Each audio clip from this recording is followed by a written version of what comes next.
In 22, frozen food sales in Europe reached over $72 billion. Demand has been rapidly growing. Throughout COVID, we had among the highest sales in all of the food space. Behind the seemingly simple idea, there is a sophisticated supply chain keeping perishables frozen. Each step is very critical. The product has have to maintain proper temperature throughout a complex network of refrigerator truck and cold storage facilities. Should the temperature vary, it can become unsafe, but it is not just about keeping ice cream from melting. The percentage are remarkable in terms of what lost, tossed and frozen item because of inadequate cold storage temperature, and the refrigeration tech is often outdated. We are still relying on centuries-old technology. The weak link in cold chain, logistic trains, automobile is how to deliver any perishables food at the appropriate temperature.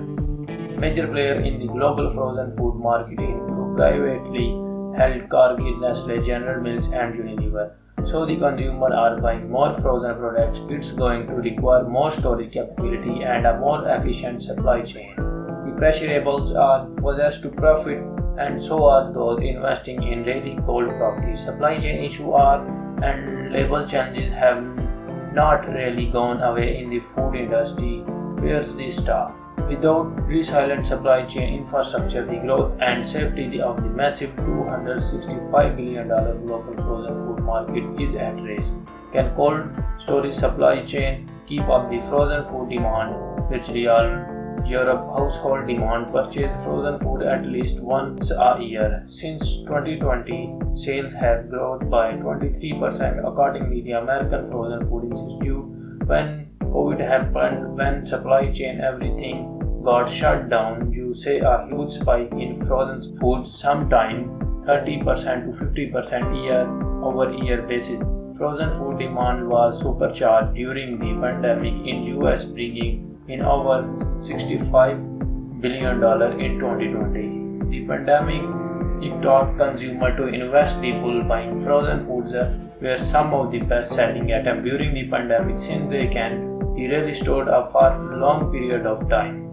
We are seeing the growth continues. We saw about a 20% growth during COVID, which was really very rapid and fast. Most frozen food products reported double-digit increase. We did a recent survey and found that over 80% of consumers look to frozen to reduce in-home food waste and also save money.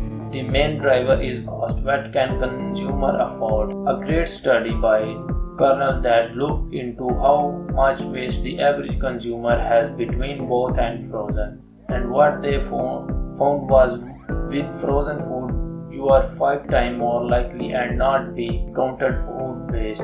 Every year, roughly $1,300 is spent by the average American on food that and buy as a waste.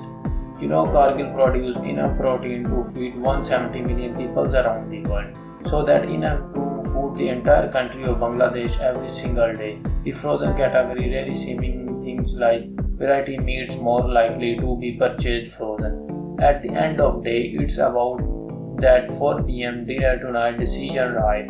Flash freezing.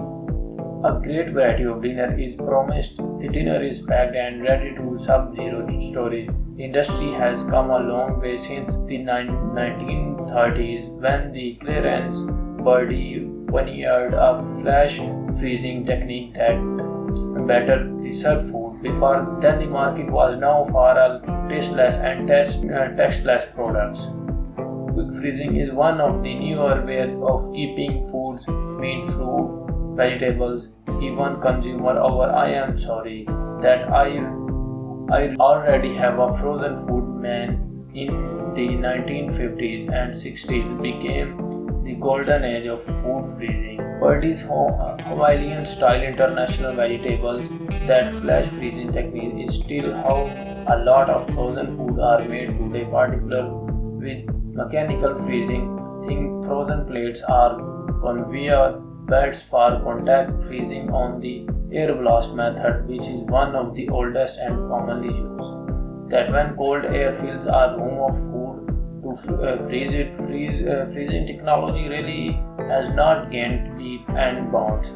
Flash freezing, and what that means is, let's say strawberries are coming out of field in California. We will take those warm strawberries out of the field as they are cleaned, and then we will blast them down to 20 degrees and then store them, so then later they can be consumed.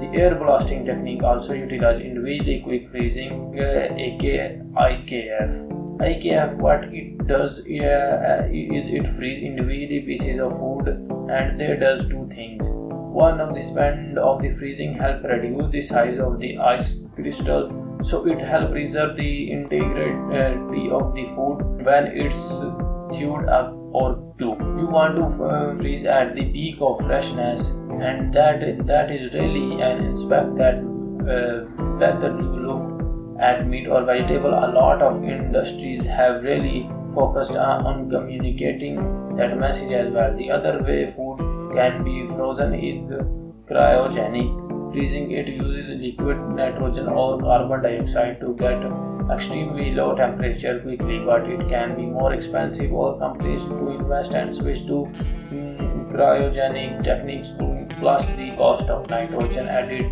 to that. However, cryogenic freezing is much faster since that liquid nitrogen is so cold. One estimate puts mechanical freezing at nearly as an hour to freeze fruit and vegetable, while cryogenic freezing could take 11 minutes. It's all about speed. The faster food can freeze the similar ice crystal that from which ultimately creates a high quality product. Our data scientists heard that we are not blasting strawberries fast enough in California. The algorithm based on computational fluid dynamics that were able to reduce the freeze cycle from 3 days down to 1 to 2 days, so that only you are reducing the lead time of freezing the berries, but we are using less energy to do that. Future of frozen. Cold is super hot if you are in the cold storage. Warm up businesses. Why it's because of your Amazon Fresh, your UP food by gain. The new food delivery services is driving it literally from the warehouse to your home. Online grocery sales soared over the pandemic, filling frozen food sales with a 75% increase in 2022. It's expensive right now to ship by e-commerce frozen food products because it needs to stay cold. How do you get product either from retail to the consumer using a e-commerce and or from other distribution point straight to the consumer?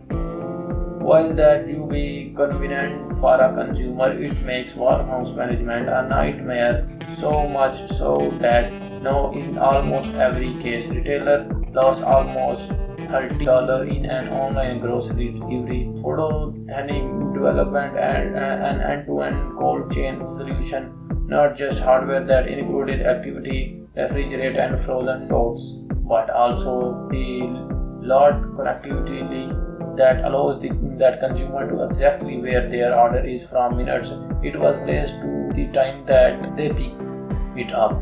Photonic is releasing these reusable totes to grocery stores and retailers, and that gives the grocery in the warehouse and the last mile delivery solution provider tremendous flexibility, saving labor, saving on energy costs, but more importantly increasing order throughput to meet those online demands. We are seeing the e-commerce side of the cold chain growing, and we are required to companies to really be able to give us some infrastructure and there, because it does require different layout of the facility and different technology.